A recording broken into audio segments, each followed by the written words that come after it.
What if the one thing that allowed you to navigate the world, the one thing that gave you a sense of freedom and independence, was suddenly destroyed right before your eyes? For my daughter, that thing was her wheelchair. A tool, a lifeline, something she needed not just to move, but to live her life on her terms. And yet, one cruel afternoon, it was all taken away from her, not by accident, but by someone who took pleasure in her suffering. It started with something so small that no one could have predicted the chaos it would cause.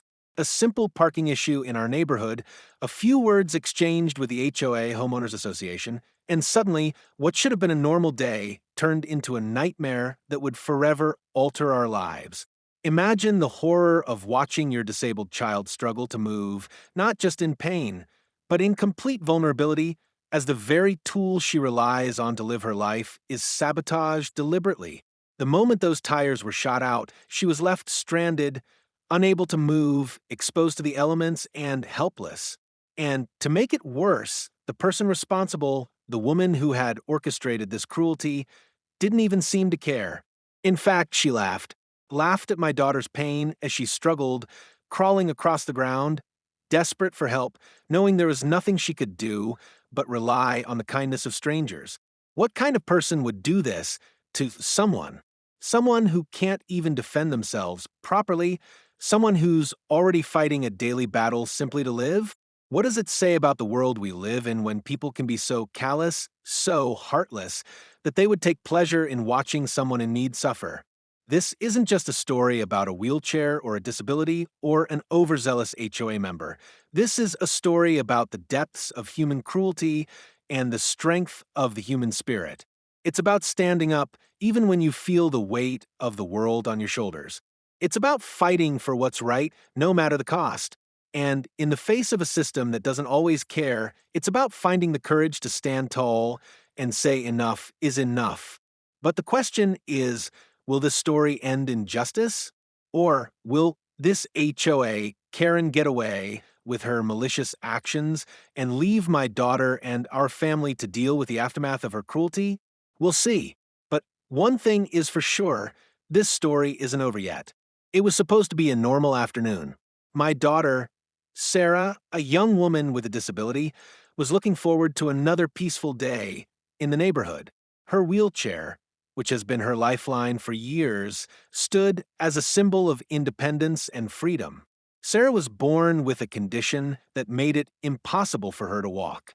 The wheelchair wasn't just a vehicle for her, it was her gateway to the world. Every day, it allowed her to go outside, to interact with her friends, to visit the park, to go shopping, to experience the world like anyone else. But on this particular day, that freedom was about to be ripped away from her. We had recently moved into a quiet suburban neighborhood where things were supposed to be calm, where neighbors would greet each other with smiles and offer support in times of need. But what we didn't know, what we couldn't have predicted, was that the very place we thought would provide peace and safety would instead become the stage for an unimaginable act of cruelty. The HOA Homeowners Association, a group that should have been looking out for the well-being of the community, turned out to be the ones causing trouble. They had already been involved in minor disputes over property lines, noise levels, and parking spaces. But things took a darker turn when Sarah's wheelchair came into the picture. Sarah had been parking her chair near a designated area, as she always had, in the safest spot she could find. However, a neighbor who was part of the HOA decided that she didn't like it. She believed that the space was meant for others and that Sarah shouldn't be occupying it, despite the fact that it was the only spot that was accessible for her. This dispute was more than just about parking. It became a battle for Sarah's dignity, her right to exist as a person who requires assistance to navigate the world. I knew that the wheelchair was everything to her, and seeing it be taken away or tampered with was not just an inconvenience. It was an assault on her very sense of identity and independence. The moment that everything changed came swiftly and unexpectedly. I watched horrified as a woman from the HOA, who had been scowling at Sarah and I for weeks, walked up to the chair and with a smile on her face pointed something at the tires. Before I could react, I heard the sound of gunshots. 3 loud pops, echoing in the quiet of the afternoon. The wheelchair's tires deflated with a hiss, and my daughter was left stranded. But what was more devastating than the act itself was the laughter that followed. The woman who shot the tires stood there, with no remorse, laughing as Sarah tried to crawl to safety. Sarah's face, usually so full of determination, was now filled with shock and pain. She was gasping for breath as she struggled to move without the use of her wheelchair. The woman's laughter echoed in my ears, like a cruel reminder that this wasn't just about a wheelchair. It was about power, control, and a complete lack of empathy.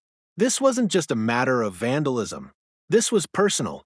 It wasn't just about ruining a piece of equipment. It was about intentionally humiliating a disabled person for no other reason than sheer malice. As I rushed to Sarah's side, my heart raced with anger and fear. I couldn't understand how someone could be so heartless. What kind of person finds pleasure in seeing another human being suffer, especially when they are already vulnerable?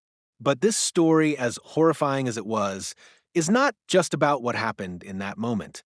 It's about the journey we went through afterward, the fight for justice, the emotional toll it took on our family, and the strength Sarah showed in the face of cruelty. This was not the end.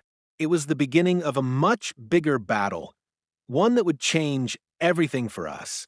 The situation had been escalating for weeks, with tensions simmering just beneath the surface. Every time Sarah and I left the house, we could feel the eyes of the neighbors on us, watching, judging. The HOA, which was supposed to ensure that everything in the community ran smoothly, had become a source of frustration and anxiety. It was as though their mission had shifted from maintaining harmony to asserting control over every little detail of our lives. It all started with the parking. The area we had chosen for Sarah's wheelchair was the most accessible spot near our home. There were no other spaces closer, and the flat surface was ideal for her mobility. But that didn't stop the HOA member, Karen, from taking issue with it. Every time she saw Sarah in her wheelchair, she made it clear that she didn't like it. First, she complained about the spot being too inconvenient for the other residents, despite the fact that no one else used it. Then she began making passive-aggressive comments, telling Sarah she should move out of the way when she was just sitting there, resting or waiting for me. I had tried to reason with Karen, but each conversation felt like talking to a brick wall. Every request I made to ensure Sarah's space was respected was met with condescension or outright hostility. I even tried to explain that Sarah was disabled and needed that space to get around, but Karen didn't seem to care. Her words grew sharper, her stares colder. The unease in the air was becoming unbearable, and I knew that if this continued, things would get much worse. That morning, as Sarah and I were coming back from a quick trip to the store, we saw Karen standing near the parking space. I felt a chill run down my spine. I could sense that something wasn't right. She was holding something in her hand. I couldn't make it out at first, but as I approached, I saw that it was a gun. The shock hit me like a punch to the gut. My heart pounded in my chest, and before I could even say anything, Karen aimed the weapon at Sarah's wheelchair. The sound of gunshots rang out, sharp and deafening. I stood frozen in disbelief, my brain struggling to process what was happening. 3 shots, one after another.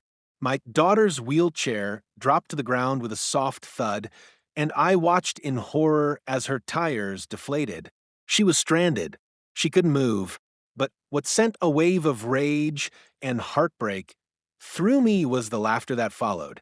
Karen stood there, a twisted smile on her face, watching Sarah struggle on the ground. My daughter, gasping for air, tried to push herself forward, crawling helplessly. It was a sight that I couldn't have ever imagined in my worst nightmares. Karen's laughter echoed in the background, a sound so cold and mocking that it made my stomach turn. In that moment, I felt a mix of emotions, anger, fear, and a deep, overwhelming sense of helplessness. My daughter, already facing enough challenges in life, was now at the mercy of a woman who took pleasure in her suffering. It was cruel and it was personal. I could feel my blood boiling as I rushed to Sarah's side, but even as I knelt beside her, I knew that this wasn't just about a broken wheelchair. It was a direct attack on her dignity, her humanity, and our right to live peacefully in this neighborhood. The fight had just begun, but I had no idea just how far I would have to go to make sure this didn't go unpunished.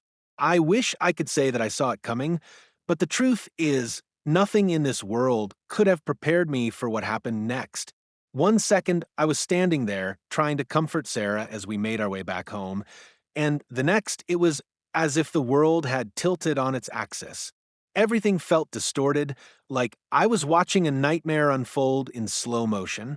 Karen, the HOA member I had clashed with on countless occasions, stood before us, her face twisted in something between smug satisfaction and pure malice.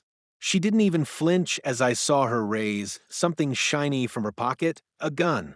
My mind went blank, and for a moment I couldn't even comprehend the danger. But then, the unmistakable sound of the gunshot shattered the silence. Pop! The first tire of Sarah's wheelchair exploded. It wasn't a loud bang, just a sharp pop, but the shock of it made my heart drop. Before I could react, there were two more shots. Pop! Pop! The tires deflated in rapid succession, the rubber tearing under the force. My daughter's wheelchair, her only means of mobility, was rendered useless in an instant. Time seemed to slow down, and all I could hear was the rush of blood pounding in my ears. I wanted to scream, to shout, to do something, anything, but I was paralyzed by the sheer absurdity of it all. Why would anyone do this? Why would she target a disabled person? My eyes moved to Sarah, and my stomach turned. She was sitting there, looking up at me in shock, her face pale and trembling. But it wasn't just the fear in her eyes that hit me. It was the defeat, the helplessness, the moment of realization that she was no longer able to move, to be independent, to live her life the way she always had. It crushed me to see her that way. And then came the laughter, a cold, cruel sound that seemed to come from nowhere. It was Karen, standing there, her smile wide and twisted. She didn't even look surprised. In fact, it was almost as though she was enjoying this, enjoying Sarah's suffering. She watched my daughter struggle on the ground, her wheelchair now just a useless pile of metal and rubber. Sarah, desperate to move, pushed herself forward, using her hands to crawl along the pavement. But the effort was futile. With every movement, she was met with the harsh reality that she couldn't go anywhere. I watched in utter disbelief as Sarah tried to move, her face contorted in pain, her body trembling with effort. The sight was almost too much to bear. How could anyone do this to a person who had no way to defend herself? The woman who had done this to us didn't care. She didn't care that Sarah's struggle was real. She didn't care that my daughter was vulnerable just like any other person deserving of respect and dignity. No, Karen only cared about her own sense of power, her own twisted need to control. The laughter echoed around me, almost mocking us as I rushed to Sarah's side. I knelt down beside her, my hands shaking as I tried to comfort her. Sarah, it's okay. It's going to be okay, I whispered, though I wasn't sure if I believed it myself. The anger that bubbled up inside me was almost uncontrollable. How could this be happening? How could someone be so cruel? I helped Sarah up, but the reality of the situation settled in. She was shaken, exhausted, her body trembling from both the physical strain and the emotional toll. As she clung to me for support, I couldn't help but think of how far this had gone. This wasn't just about parking spaces or petty disagreements anymore. This was about cruelty, injustice, and a complete disregard for human life. The gravity of it all hit me like a ton of bricks. This wasn't the end. This was just the beginning. As I looked up at Karen, standing there without a care in the world, I knew one thing for sure. She hadn't seen the last of us. I would make sure of it. The fight for justice was just beginning, and I would stop at nothing to ensure that Sarah and I were not made victims of her cruelty. It was time to fight back, for Sarah, for our family, and for anyone who had ever been wronged in this world. The moment Karen shot out Sarah's wheelchair tires, something inside me snapped. It wasn't just about the wheelchair. It was about my daughter, her safety, and her dignity being trampled on by someone who had no regard for her humanity. As Sarah lay there, struggling to crawl across the pavement, her hands pressing into the rough ground, I felt the weight of her vulnerability in a way I never had before. My heart was racing, my body tense with anger and fear. But I knew that, no matter what, I couldn't show it to Sarah. She needed me to be strong. I helped her sit up, gently supporting her as she gasped for breath, her eyes filled with confusion and pain. "Don't worry, baby," I whispered, trying to reassure her as I looked at the destroyed wheelchair. "We're going to fix this. We're going to make this right." But deep down, I was terrified. The person who had done this was not just a neighbor, she was part of the very system that was supposed to be keeping the peace in our community. How could I fight that? How could I make sure something like this never happened again? Sarah looked up at me, her face streaked with tears, but there was something in her eyes, something that I had seen in her since she was young. It was a look of determination, a quiet strength that never ceased to amaze me. "I don't want to stay here," she whispered, her voice shaky. "I want to get away from her. I want to go home." Home. The word hit me like a ton of bricks. Our home, a place that was supposed to be safe, was now a battleground. But no matter what Karen had done, no matter how far she had pushed us, I knew that Sarah and I weren't going to back down. I wasn't going to let her destroy my daughter's life. Not now. Not ever. The first thing we did was make sure Sarah was as comfortable as possible. I called a few friends who were in the area and asked for help, but there was no easy solution. The wheelchair was beyond repair, and Sarah couldn't rely on me to carry her everywhere. I couldn't afford to lose time. I had to take action and fast. The next few days were filled with frustration and anger. The police were called, but they didn't seem to take the situation as seriously as I thought they should. "It's just a broken wheelchair," they said. "It's not like she was physically harmed." But they didn't understand. It wasn't just about the wheelchair. It was about my daughter's right to live independently. It was about her dignity being stripped away by someone who didn't care about the struggles she faced every single day. I knew I couldn't let it go. I started looking into legal avenues, trying to understand what I could do to make Karen face consequences for her actions. And while I felt completely overwhelmed at times, something kept me going. The thought of Sarah. I could see it in her eyes. She wasn't going to give up. So neither would I.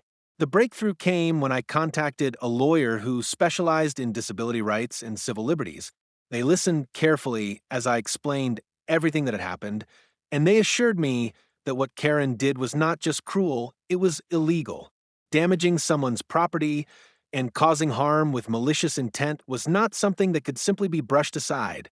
We had a case, and I wasn't about to let this woman get away with it. We filed the necessary paperwork, and the legal battle began. The HOA, of course, tried to brush it off, claiming that they had no knowledge of Karen's actions. But the truth was becoming clearer and clearer. This wasn't just about a woman who shot out a wheelchair. This was about a community that had allowed someone like Karen to have this kind of power over others. It was about standing up for those who had been silenced for too long, those who had been told to just deal with it and move on. Days turned into weeks, and each step of the legal process felt like a grind. But there was something new in Sarah's demeanor. She was no longer the broken, scared girl I had seen on that pavement. She was standing taller, even in the face of all the adversity. She had a new fire in her eyes, and I saw the same strength I had seen in her as a child. The fight had changed her, and it was changing me too. And then, one afternoon, I got the call I had been waiting for. The HOA had agreed to settle the case. Karen would be held accountable for her actions, and they would be forced to cover the cost of a new wheelchair, along with other damages. But the victory didn't just lie in the legal outcome. It was in the realization that Sarah's voice had been heard, that her suffering wasn't ignored, and that her strength and mine had led to a victory not just for us, but for others who might be facing similar struggles. When I told Sarah the news, her face lit up with a mix of relief and pride. "We did it, didn't we?" she asked, her voice steady but full of emotion. And in that moment, I knew that the fight wasn't just about winning a case. It was about proving that we would never let anyone silence us, no matter how small they thought we were. We walked out of the courthouse that day not just with a victory, but with a renewed sense of purpose. This wasn't just the end of our fight.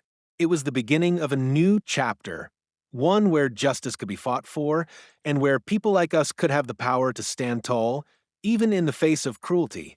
This battle had been won, but I knew there would be others. And with Sarah by my side, I was ready to face them head on. Just when I thought the case was moving forward and justice was within reach, something happened that I never saw coming. It wasn't a new development in the court proceedings, nor was it something Karen had done. It was a letter that arrived on a quiet Tuesday afternoon, sent by none other than the HOA's president. The letter was brief, written in formal language, but the message was loud and clear. Karen wasn't just a rogue member acting on her own, she had been enabled. The HOA had known about her behavior for months, but had done nothing to stop it. The letter claimed they were unaware of her malicious actions, but admitted that several complaints had been filed against her over the years for similar incidents targeting vulnerable residents. This was not just about the wheelchair, this was about a pattern of cruelty that had been allowed to fester under their watch. I sat in shock as I read the letter, my heart racing. The HOA had swept everything under the rug, pretending to be the good guys, while allowing a bully like Karen to hold power in our community. They never intended to support Sarah or any of us. They were only concerned with keeping their reputation intact. But this letter, unintentionally, became the key that unlocked everything. In the letter, the HOA president suggested an amicable settlement, hoping to smooth things over and avoid further public scrutiny. The audacity of it.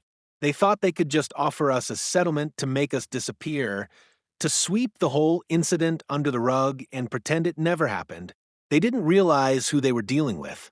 The real twist came when Sarah made the decision to speak up. She didn't want a quiet settlement. She didn't want money for her wheelchair. What she wanted, what we both wanted, was for Karen and the HOA to be held accountable for their actions. This wasn't just about a wheelchair being broken, it was about fighting back against the system that allowed people like Karen to thrive in a position of power at the expense of others. The power shift had occurred. We weren't victims anymore. We were activists, we were fighters, and we had the truth on our side. Our community, the ones who had quietly watched as Karen manipulated the system, now began to rally behind us. What Karen and the HOA didn't expect was the power of a community coming together, standing up for what's right, no matter how uncomfortable the truth might be. This letter, though it was meant to silence us, ended up being the catalyst for a larger movement. And in that moment, we knew the real fight was just beginning. In the end, justice was served, but not in the way we had initially hoped. The legal battle wasn't over quickly, but the pressure from our community, our persistence, and the truth we uncovered eventually broke through the walls of the HOA's arrogance. The HOA was forced to take responsibility for their failure to act on Karen's repeated misconduct. Not only did they agree to compensate us for the wheelchair and the damages, but they also had to make changes to their policies, ensuring that no one in the community could abuse their position again. Karen, however, didn't escape so easily. She was removed from her position in the HOA and faced the consequences of her actions. It wasn't just about holding her accountable for shooting out the tires. It was about sending a message that people with power can't use it to harm others without facing the repercussions. She was left with nothing but a tarnished reputation, and the neighborhood knew the truth. But the most important change came within our own hearts. Sarah, who had been crushed by the incident, found something within herself that I had always known was there: resilience. She was stronger than I had ever realized. The incident didn't break her spirit. If anything, it strengthened her resolve. We both found courage in the fight, a fight that wasn't just about retaliation, but about standing up for what's right. This wasn't the end of our fight, but it was the beginning of our victory. We had reclaimed our dignity, and we had made sure that no one would ever again feel helpless in the face of cruelty. Our victory wasn't just about winning a case, it was about reclaiming our voice, our freedom, and our right to exist with respect. And that was something no one could ever take away from us. Thank you for watching and standing with us throughout this journey. If you believe in fighting against injustice, in standing up for those who are vulnerable, and in making sure that no one is ever silenced or trampled upon, then I encourage you to be a part of this movement. Share this story, share your own experiences, and help us create a world where no one has to suffer in silence. If you're passionate about these issues and want to learn more about the fight for fairness and accountability in HOA communities, make sure to subscribe to our channel, HOA Denied Access. Together, we can shed light on the problems that are often ignored and make sure that every voice is heard. Join the conversation, stand with us, and let's make a change one story at a time.